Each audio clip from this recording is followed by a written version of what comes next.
নাওয়া মানে হচ্ছে বিচি, সিড ইংলিশে বলে SEED, সিড সম্ভবত।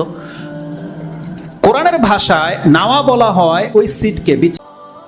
আজকের বিষয়টি নিয়ে আলোচনা করবেন দেশের প্রখ্যাত আলেমে দ্বীন, অত্যন্ত জনপ্রিয় সুপরিচিত একজন বক্তা শেখ মাহমুদ বিন কাসিম।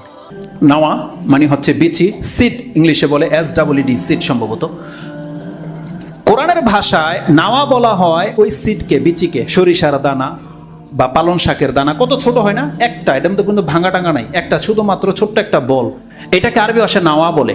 হাব্বি ওয়ান নাওয়া, আর হাব হচ্ছে বরং এটাকে হাব বলে, আর এটাই নাওয়া। আর বিচিটা হচ্ছে যেটা আমের আটি, যেটা মাঝখান দিয়ে একটু ফাটা থাকে, কাঁঠালের বিচি একটু বড় হয়, এগুলো হচ্ছে হাব, মানে এক পিস। তো আল্লাহ সুবহানাহু ওয়া তাআলা সূরা আনআম 6 নম্বর সূরার 95 নম্বর আয়াতে বলেছেন, আল ফালিকুল হাব্বি ওয়ান নাওয়া, তিনি সেই সত্তা যিনি এই বিচি এবং দানাকে ফাটিয়ে থাকে। ওখানে হাব এবং নাওয়া শব্দটা আছে, নুন ওয়াও আর ইয়া, নাওয়া, ওই একই নাওয়াটা হচ্ছে এখানে। আল্লাহ সুবহানাহু ওয়া তাআলা নিয়তটাকে বোঝানোর জন্য এই আরবি ভাষার এই সিটটাকে নাওয়া রেখে দেখিয়ে দিয়েছে যে নাওয়ায় কি হতে পারে। আপনার কাছে একটা নাওয়া আছে, মানে এখন আমি এটাকে বাংলায় বললাম না, বিচি বললাম না, আরবিতেই বললাম। নাওয়া মানে কি? বিচি। সরিষার নাওয়া, কিসের নাওয়া? সরিষার নাওয়া। আপনি কি মনে করেন এটা মাটিতে পড়লে এখান থেকে কি গাছ বেরোবে? স্ট্রবেরি। স্ট্রবেরি বেরোবে না, যেটা আপনি ফেলেছেন, হবে না? আপনার জমিন একেবারে টপে লাগিলে হবে স্ট্রবেরি? স্ট্রবেরি হবে না। লাউ গাছও হবে না, হবে?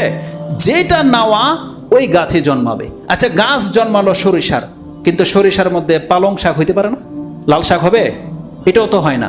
তার মানে বিচি যা, গাছও তা, আর গাছ যা, ফলও কিন্তু তা। আল্লাহ সুবহানাহু ওয়া তাআলা ইবাদতগুলোকে আমাদের কাছে দিয়ে বলছে, তোমার কাছে দুইটা বিচি দিয়ে দিলাম। তোমার ইবাদতটা এটা দুনিয়াও হইতে পারে, পরকালও হইতে পারে। এখন তুমি মনে করো তোমার হাতে কি আছে? দুইটা বিচি তোমাকে দিলাম, এক একটা ইবাদতের দুইটা রূপ, দুনিয়া এবং পরকাল।